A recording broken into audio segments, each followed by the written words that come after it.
Find and learn from people who lived it wherever you get podcasts. Search it using all one word. Learn from people who lived it. Welcome to another episode of Learn from People Who Lived It. Well, hi there, it's Mathew Blades, and I'm really excited to bring you this edition of Learn from People Who Lived It.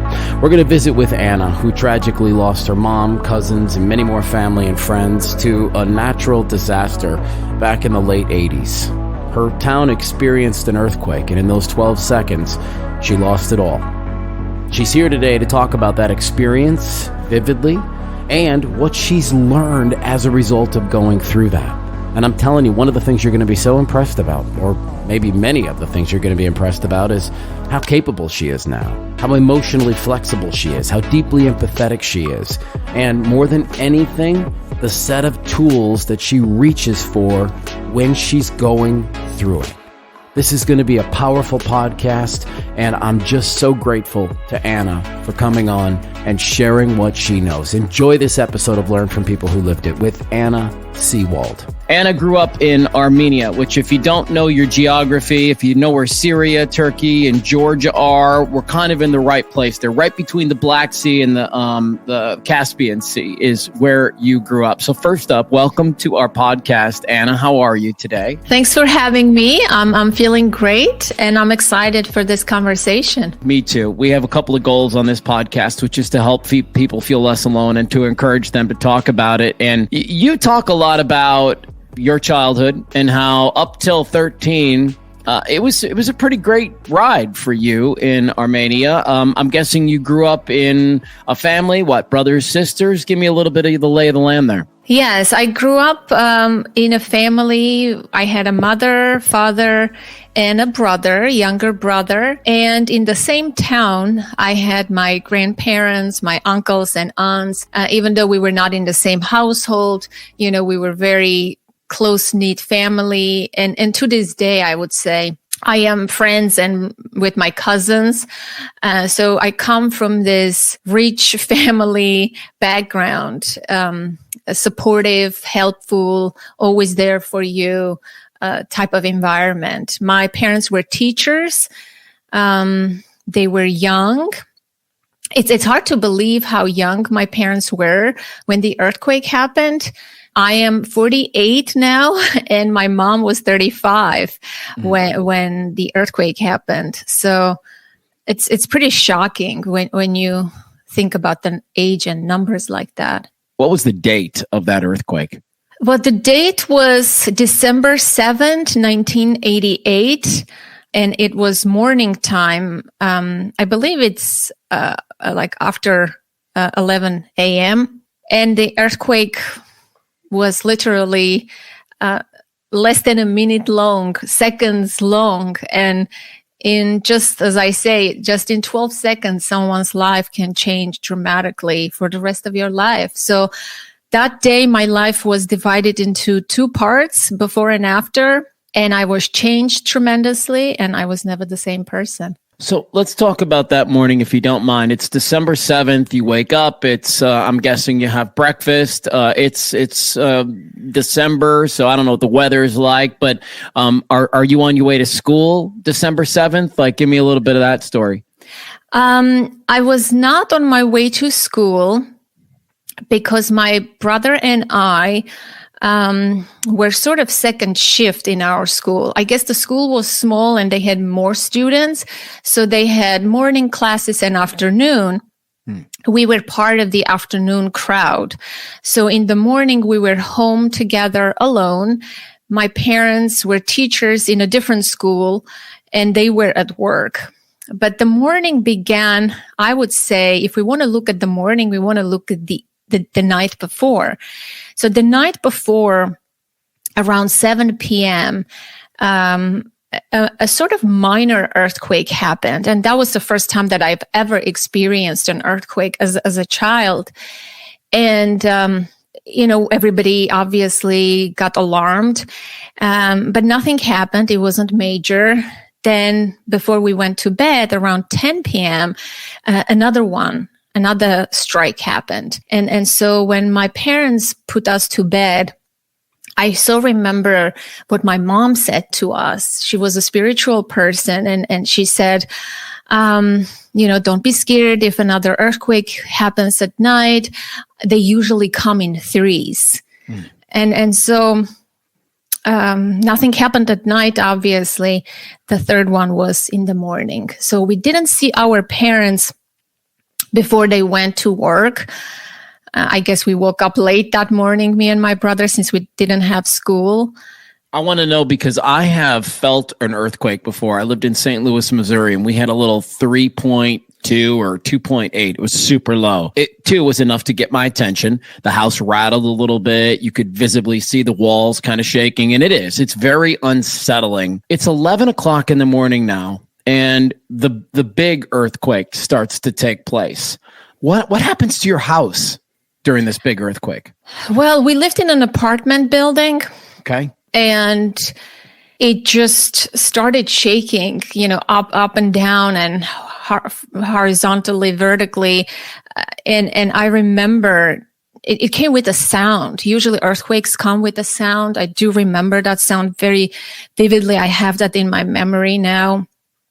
And literally everything crumbled down in a matter of seconds. We were watching TV, me and my brother, and as an older sister, I just grabbed my brother's arm and I was on the couch. I just grabbed him off the chair and we sort of went into a corner and lay there, covered our heads with our hands, sort of in a child pose, and waited until the shaking was over. And, I have this image in my mind now. It's like it just goes dark, everything. And then when we opened our eyes and we wanted to get out of there, everything was, because it was a stone building, you see stone, you see dust, you see pieces of wood, you see debris. We were in the middle of this debris on top of this pile, because we were on the third floor, which was the top floor.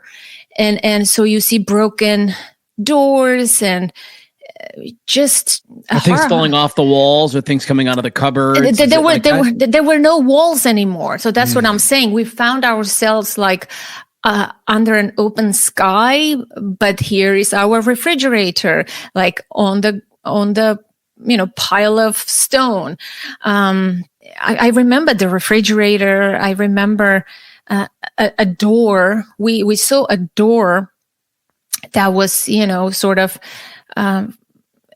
available to us. So we sort of scooted on this door to go down, and I honestly don't remember much of it except that first part, how we were trying to go sort of downstairs, which there were no stairs, but just to hit the ground.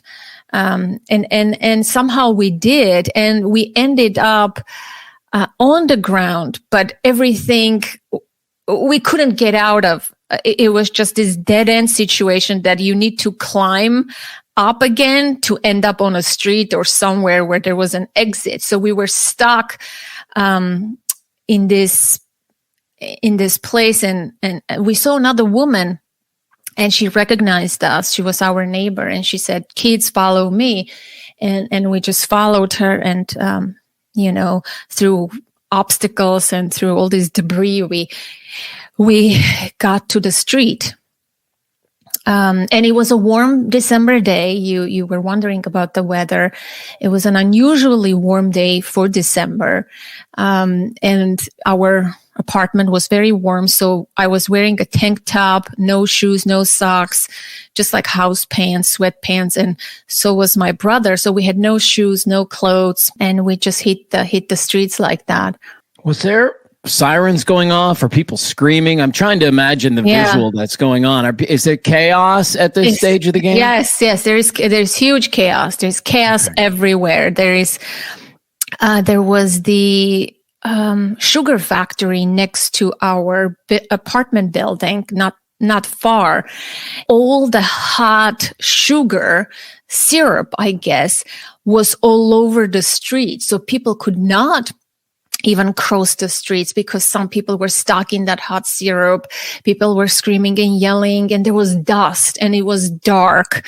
It was like dark clouds of dust and fire, and I don't remember sirens, but I remember a lot of screaming and running, crazy people trying to, get to their loved ones. And clearly I remember this building that was sort of across from our building that was not fully, our building fully collapsed. It completely did, yes. But there was this building across from us which wasn't fully collapsed. They had some walls and some structure was still standing, and there were people hanging and screaming for help. And I still have that.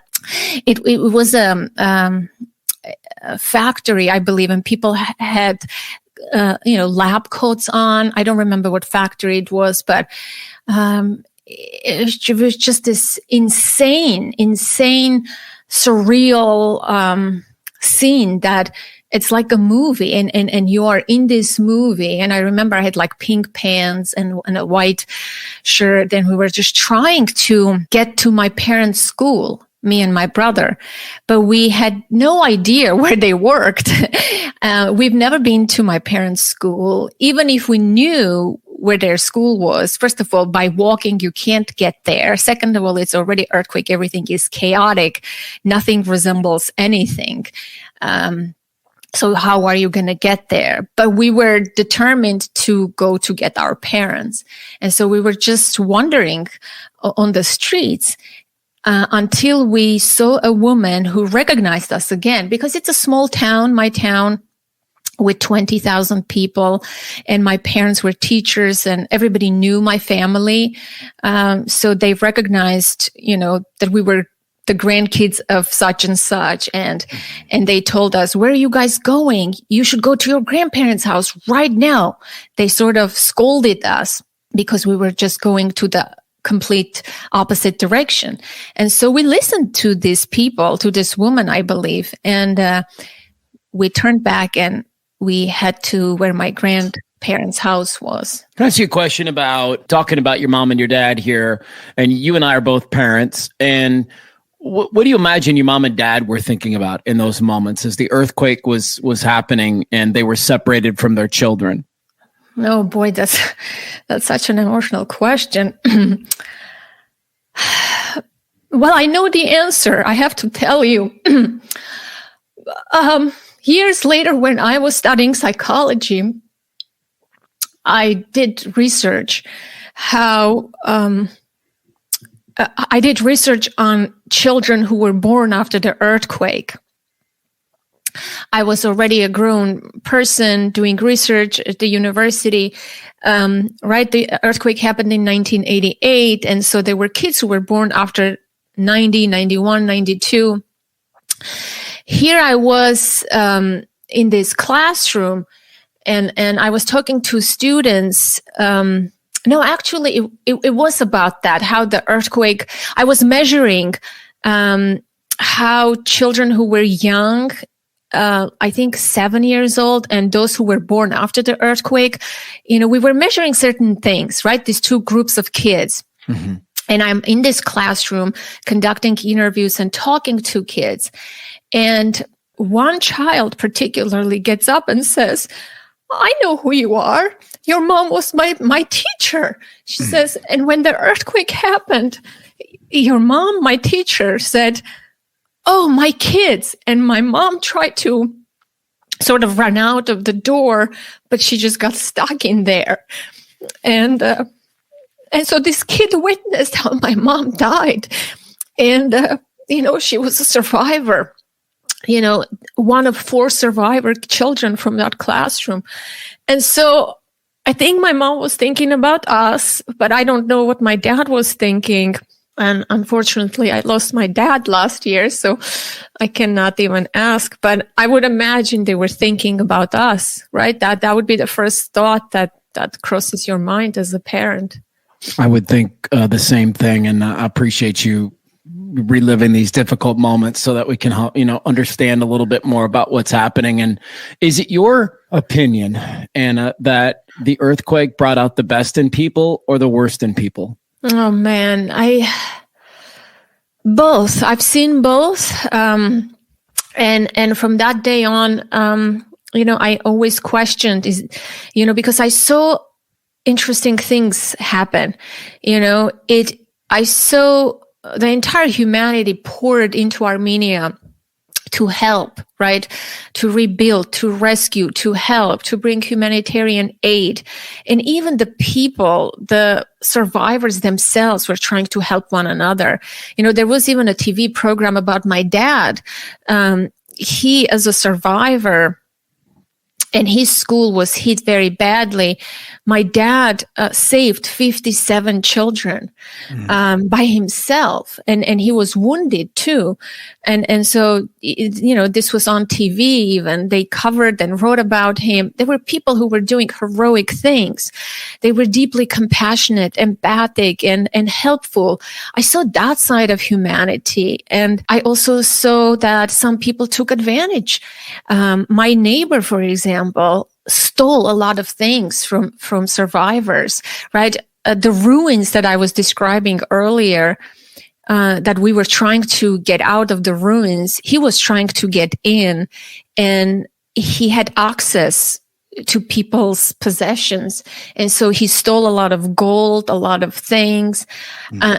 So I saw the two sides of humanity, and I always wondered, is this human nature? Like under stress, under such dire circumstances, we come together, we help one another, we're compassionate, but we're also, is this human nature? What part is human nature? And I think, in my opinion, humans are capable of both. I used to think that humans are only, capable of beautiful things and compassion. And I want to believe in humanity. But I think we have both. Especially when our survival is at risk, we can turn into beasts. I mean, just like parenting. I mean, look at us. We love our children to death, and we can do anything for our children. But we also hurt our children. We also yell at them. We also hit them.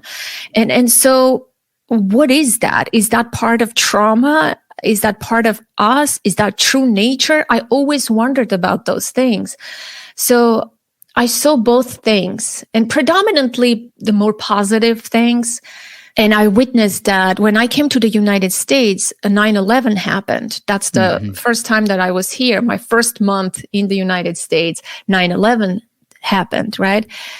And everybody was mobilized, right? Collectively helping and going through this experience. But you can see that after some time, that fizzles down, and humans become quote unquote normal again and return to their ordinary lives, and they don't even care about one another. They become, self-absorbed, and they lead their own private lives. Yes, catastrophic events, collective trauma brings people together. There is this mobilization that happens, but unfortunately, that is not a lasting effect. From what I've observed. You mentioned something at the very beginning of our conversation. You said, we have a good family. This is a tight-knit family. I live in a town that's small. People look out for each other. It was my experience, Anna, that after my dad died, I saw the dynamics in my family shift dramatically, and not for the positive. People got distracted. People withdrew. People didn't know what to do with their grief. People didn't know what to do with their pain. As a result, we became less close for I would say a long while. People had a hard time navigating that space. How were you in those moments? How was your family in that moment post earthquake? Did they have the wherewithal to come together and make things stronger, or were people in so much pain they couldn't even really help each other? My family all came together. They didn't collapse. I only saw resilience and strong spirit and hope. They may have struggled internally. How could have not? But they didn't burden us with their own pain, or they didn't resort into their own worlds and disconnect from the world. my father and my uncle kept teaching in that town that was completely destroyed. They participated in rescuing people, finding people, and helping. So was my grandma and my uncles. In my family, I saw that spirit, that unbreakable human spirit. Yes, they suffered and struggled, but I didn't see them, depressed or, some people committed suicides in our town. I'm sure. Because, imagine you are a parent and you lost everyone, including your children, and you're the only sole survivor of your family. So I saw a lot of things. I saw children who survived and their parents didn't survive, and vice versa. And it was hard for a lot of people. So I was sort of studying that for many years. What was it about this human spirit that some people keep surviving and even thriving in the face of adversity, and some people just cannot make it? And some people just died of early age we know how trauma can affect you. And my grandfather died of a heart attack because he buried all our relatives. He found all, my mom and my aunt and my little cousin. He buried everyone, and he witnessed a lot. And he just, his heart couldn't handle it. His heart was broken into 4 pieces when untimely. So I saw those kinds of things too, that people died because they couldn't bear the pain anymore. And then I saw my grandmother, they were trying to make things work, without losing their hope. And there was laughter, there was togetherness. It was just an interesting thing to observe. Well, I love that you have provided us this look into your life, because it really sets us up for the second half of our conversation, which is you've eventually become a parent counselor. You guide parents now through trauma and abuse. You're somebody who should be in your role. Absolutely, without question. You have perspective. As you said, you've experienced loss in a lot of ways. And I've experienced, multiple deaths along the way. And after the loss of my dad, similar to what you said, I felt like, okay, I know where to put this. I know how to deal with this. I know how I need to treat myself. I know that I need to cry sometimes. I know that I need to laugh sometimes. I need to remember. Sometimes I need to forget. Like I kind of understand grieving in a way.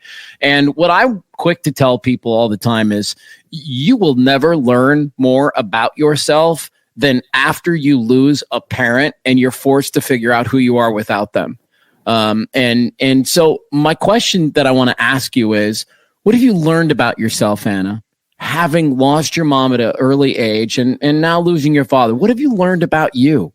I am capable and resilient. And I think resilient is not the right word, because resilient means going back to the original point, right? When something bounces back, that's what resiliency is. But when you are shaped by a tragic experience, a loss, a trauma, you don't revert back.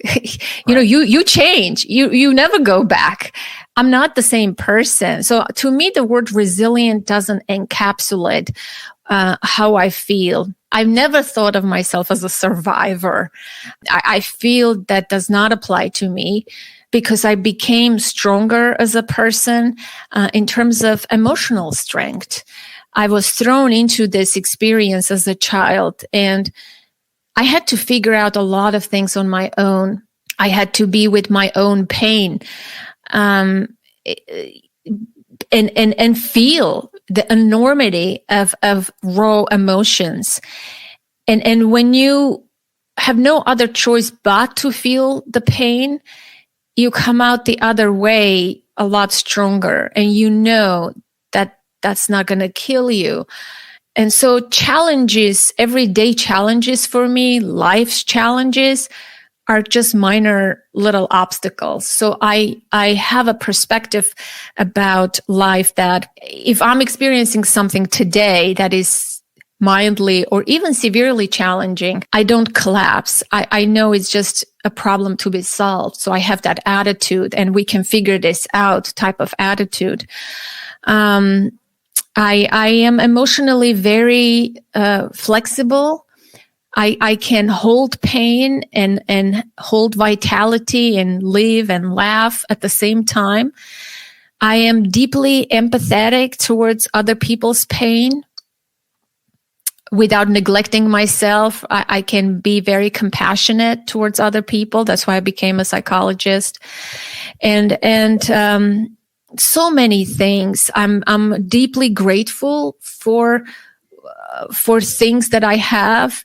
I don't have to cultivate gratitude to be happy.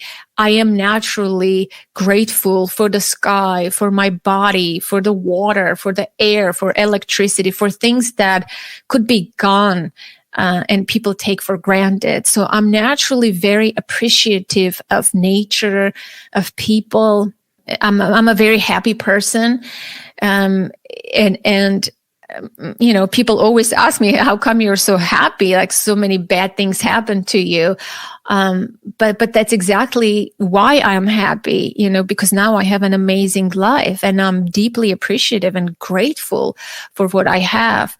So many things about me, you know, I became very attuned to people and to what they're going through and resonating with people. Many things. Okay, let me figure out how I want to ask this question. I've got a psychiatrist who comes on my show, the podcast all the time, and he's almost every episode he will utter this phrase. He will say, "When we experience trauma, it goes on our permanent record, which means it's never going away." And then I like to add, yeah, so that means we have to live with the sound. We have to learn to live with the sound of our record. We have to learn to live with the things that have happened to us. So, because you're a psychologist, you probably understand the idea behind, you know, inner child wounds, traumatic events when you're a child, and the way that they can kind of shape your operating system and how you make decisions and some of those things. And so, what I want to talk a little bit about is tools right now, if you don't mind, and maybe you can even be specific for you. What are some of the tools that you reach to when you start to feel a certain way about your traumatic event? Because it is never going to go away. You're never going to get over it. You're never going to forget it. So what do you do, Anna, when the moment hits you and it makes it hard to make a decision? It makes it hard to engage. It makes it hard to do this, because I'm sure these moments must happen to you. They do, but I want to say something before I share tools and tips. Yes, you're right. The facts of our life will never change. I can never change what happened to me when I was 13 and I lost everything in 12 seconds. I can never change that. Does that haunt me every day? No, it does not. Does it come and bite me sometimes in a big way? Yes, that's absolutely true. Have I done some work, and I continue doing what I call radical self-care? Some people may call it reparenting work. I don't resonate with that terminology, but I call it radical self-care. I resonate with that. I love that. Or healing work. The triggers are there. The past is, yes, it's ingrained. It's there. But with years, if you engage in healing work and constantly seek new experiences to rewrite the old record. Like I remember cassette tapes, right? If you had a cassette tape of certain songs, I remember oftentimes if you didn't have a new cassette tape and you needed to re-record something over that current cassette tape, you could, but you couldn't hear the other song that was before on that tape. You could hear the new one. I think our psychology is that way too. I cannot get rid of the facts or the imprint that trauma had on me. The triggers are still there. Some triggers are very minor, non-existent because of the healing work. Some are very faint and don't even show up. Some maybe are dormant that I'm not even aware of, but they're not actively affecting me. That would be terrifying to live like that, because I have rebuilt my life, in a completely different place. I'm in the United States. I have my own life, and I have a meaningful work, and I have hobbies, and I have people who enrich my life. And so what I would say is engaging in radical self-care is critical. Giving yourself the things today that you did not receive in childhood is huge. That requires an active sense of responsibility that I am going to care for myself, for my mind, for my heart, for my body, for my soul, every single day, consistently, with small actions. And it may look very small in the beginning, but then it has this snowball effect. And one day, you're caring and treating for yourself deeply and with kindness. And I think I'm in that place now that I am able to care for myself, and I'm not a victim to my circumstances. And I take active participation in my life. Yes, things happen to me, and they do still impact me. There's a saying, the past is not dead, it's not even past. But our past is not going to determine how we live today, because I know and I feel, and this is how I live my life, that every day is a new day, because that's what I learned from the earthquake, right? Every day was very unpredictable. Life can be taken away from you. What I learned from the experience of the earthquake is that there are no sure things in life. It's unpredictable and it's uncertain. And so you have to enjoy and be present here and now today. And so I get up every day with that mentality, not on purpose, but it's just ingrained in me.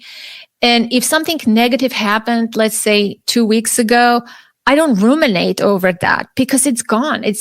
I'm not going to give attention to that thing. I'm not going to be affected by that event or that encounter. So it's not that I bypass it. When I experience something negative today, I allow myself to be in it fully and feel. But there is a limit. I'm not going to ruminate and wallow in that pain for days and days on end. I ultimately can change how I feel. I give myself permission to feel and honor the experience of what I'm going through. And if it's big, like a death of my dad, yes.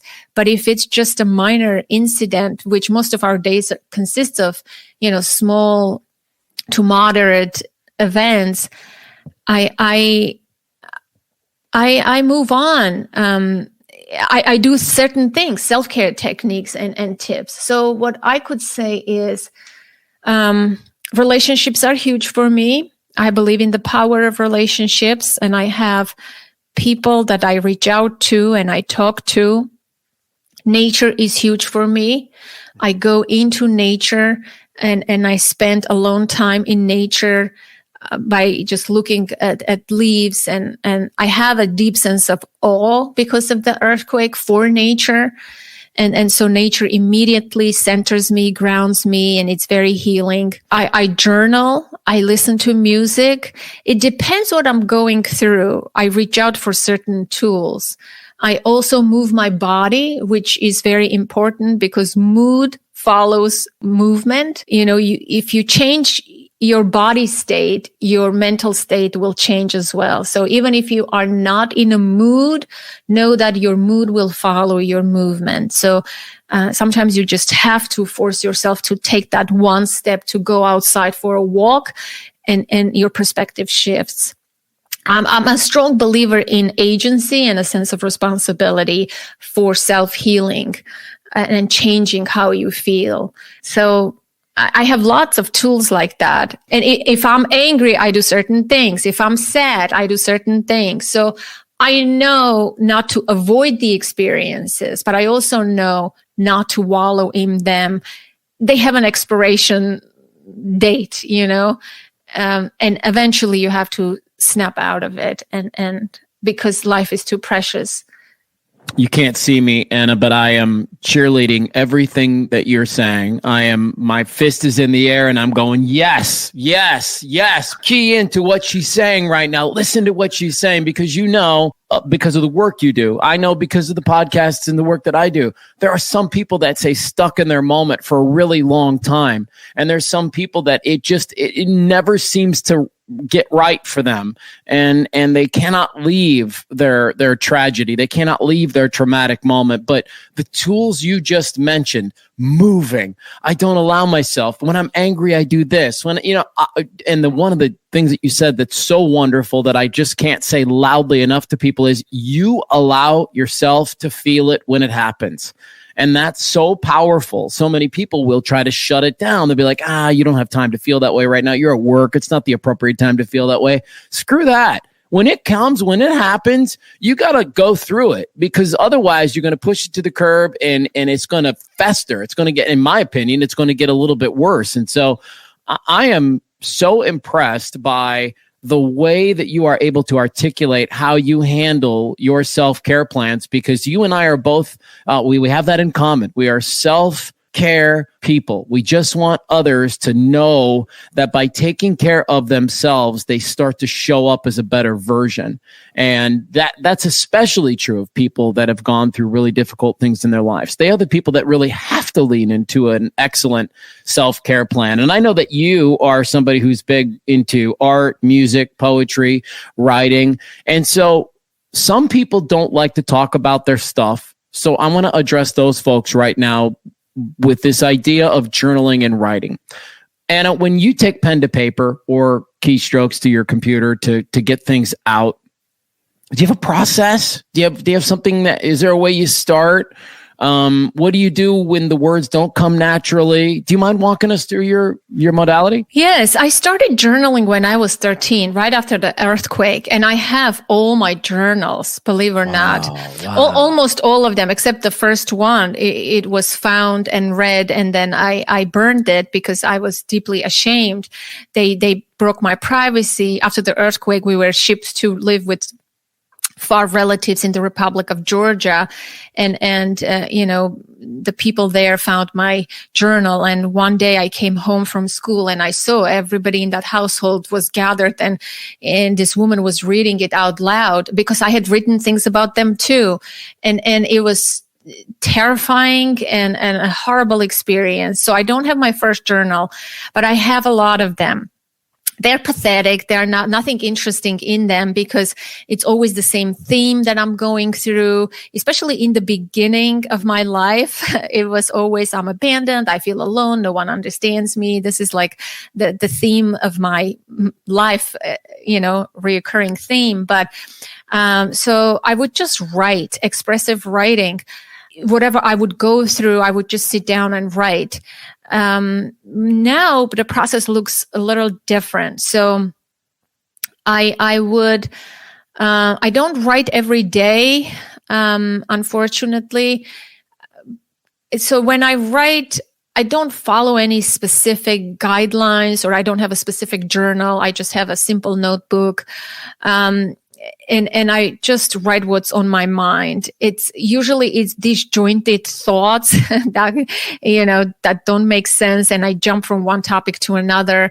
And, today I discovered the journal, and it said, I saw Dr. Gabor Mate in my dream, and this is the dream. And then a very trivial thing that happened in my life that day. Then another thing that I processed from the day before. So it doesn't have a specific process, but I think what I would say is expressive writing. I would characterize it. Don't give too much thought what you're going to write. Sort of empty the contents of your mind and trust the pen, the writing process. You're writing for relieving yourself. You're not writing to, for perfection. You're not going to publish this anywhere. It doesn't have to be poetic or perfect. So for me, it's just this expressive writing, and whatever is on my mind, on my heart, it usually comes out after writing for several minutes. However, a theme emerges or a topic that is bothering me. And so I start to dig in a little deeper. It seems like in the beginning, there's this jumbled thoughts that come out. I'm going to cook this for dinner. I don't know why I said that yesterday. I'm dreaming about this, weird stuff like that. But then something deeper emerges in that writing. And I may write a paragraph, 4 pages, 3 pages, couple of sentences, and when it's done, it's done. And sometimes I go back and reread my journals. They give a lot of insight into my own life, into what I was going through at that period. Like today, I was going through a journal. I wanted to be ready for our conversation. I had written a journal entry how the earthquake changed me. And there were like 38 lessons that I had learned. And I was trying to find that entry and I couldn't seem to find the journal that was in, but I found this old journal from last year and I started reading it. So it was an entry. It said, "How am I surviving COVID-19?" And it was so interesting. I'm like, wow, holy cow.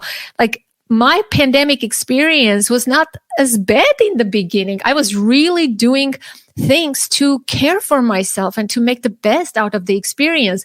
But if you asked me, how was your pandemic experience? I would say terrible. It sucked. Right. It wasn't great. But when I went back to my journal, I learned that no, it wasn't all that bad, and it just gave me a different insight into my own psyche, into my own life, which is really, it's like talking to a therapist. Something changes in you when you change your perspective about the specific issue. I have to tell you, what I'm thinking about right now as I'm listening to you talk is how incredibly proud your parents would be of you, and just how incredibly fulfilled you are making them with your decision to do what you do for a living and to try to impact the people that you are impacting. Your mom and dad were teachers, and so are you. And the legacy that you're carrying on and their honor, whether you know it or not, is very evident. And I feel it. It's strong on my heart as we're talking that what you're doing is important and needs to continue. And this is not easy stuff to talk about. As you well know, reliving those moments, that tragedy is not an easy thing to do. But in the spirit of healing and helping other people and teaching them, you're pretty exceptional, Anna. I'm glad we got a chance to meet you today. Thank you for coming on and being a part of this. Wow. Thank you so much. I really appreciate your words. It's very special and meaningful what you just said. It touches my heart. I really am grateful for our chat as well. Great stuff, Anna. Thank you very much for our conversation. If people want to work with you, if people want to be a part of what you're doing, is there a general place you'd like us to funnel folks? The main place is my website, which is authenticparenting.com. That's my online home, and everything else I do is there. I do speaking engagements. I have a podcast. I've been hosting it for the past 7 years. Can't even believe that. Wow. Good for you. What's the podcast called? Authentic Parenting? Yes, it is. Super. I know. It's been an amazing journey. I've learned a lot. So 7 years of podcasting, it has amazing content. And I have services and products and courses. Everything is on my website. We have 3 goals with Learn from People Who Lived It. 1, to help you feel less alone. 2, encourage you to seek out a coach, a therapist, a church, anyone who can help you get through your journey and find some healing. 3, when you're ready, share your story with us. Find Learn from People Who Lived It wherever you get podcasts. Search it using all one word, Learn from People Who Lived It.